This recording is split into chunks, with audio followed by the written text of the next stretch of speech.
अभी हमारे कैमरा के सामने चंदनाचार्य महाराज जी हैं, बाल ब्रह्मचारी हैं। तो आज इनसे हम 2-4 सवाल पूछेंगे। पहला हमारा सवाल रहेगा कि महाराज जी ये बताइए, आज सावित्री व्रत है, 10:55 से अमावस्या तिथि हो रहा है, उससे पहले चतुर्दशी है और कल 8:30 बजे तक। तो सावित्री व्रत कथा के बारे में थोड़ा पब्लिक आपके मुखारबंदी से सुनना चाह रही है कि व्रत क्यों किया जाता है, व्रत के क्या फल है, इसके बारे में बोलिए। बहुत अच्छा आपने प्रश्न किया है। वट सावित्री क्यों किया जाता है? तो वट सावित्री, वट का नाम है पीपल। पीपल मतलब होता है वट, वट और वृक्ष। जिस वृक्ष के नीचे भगवान नारायण की वास हो, उसी रूप में 7 प्रदक्षिणा की जाती है। जैसे कि विवाह संस्कार में भी 7 हम लोग परिक्रमा कराते हैं, देखा जाता है आजकल तो 4 ही परिक्रमा है, लेकिन उसको 7 परिक्रमा कच्चे धागे से लेकर के उसको लपेटा जाता है। स्त्रियाँ लोग लपेटती हैं और वहाँ पर वट सावित्री के दिन अपने पति के लंबी आयु के लिए, जो पत्नियाँ होती हैं, जो धर्म पत्नियाँ होती हैं, वो अपने पति के लंबी आयु के लिए वो व्रत रखती हैं। बिना अन्न और बिना जल के वो रहती हैं और उस वट वृक्ष का जब पूजन करके आती हैं तो ऐसा शास्त्रों में तो विवरण नहीं है, परंतु लोकाचार्य में है कि पति के हाथ से ही कुछ मिष्ठान खा करके व्रत को तोड़ती हैं।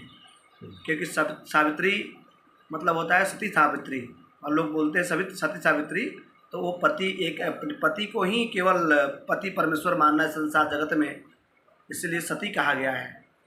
सती और पति को जो सती रूप में, पहले तो सती प्रथा चलता था, तो पति को अपने उसी रूप में मानते। जब पति न रहे तो पत्नियां भी अपने शरीर को त्याग करके सती बनती थी, इसलिए सती सावित्री। इसीलिए ऐसे आज जो वट वृक्ष का पूजन है उसी रूप में है जो पूजन होता है, और उसमें हवन इत्यादि पंडित लोग कथा श्रवण कराते हैं। और मैया पार्वती भी की हैं, इस कथा को सुनी है भगवान शिव को प्राप्त करने के लिए। तो बहुत सारी इसमें ऐसी ऐसी कहानियाँ हैं, ऐसी ऐसी कथाएँ हैं जो कि लिखित है। तो मैं सबसे यही कहूँगा कि आज के दिन बड़ी ही अच्छी दिन है। 10:47 के बाद आप खूब आनंदपूर्वक वट सावित्री का व्रत करिए, अपने पति की लंबी आयु के लिए प्रार्थना करिए भगवान से, सबके आयु प्राप्त कराएं भगवान, सबकी जोड़ी बनाए रखें। जय श्रीमन नारायण, राधे राधे। लेकिन एक सवाल और दूसरा सवाल हमारा रहेगा बाबा। अच्छा बताइए महाराज। ये तो पूजा करने के लिए बोल दिए, लेकिन 100% में 5% ऐसा पत्नियाँ होगी जो कि पति के लिए करती होगी, बाकी दिखावटी रूप में करती है।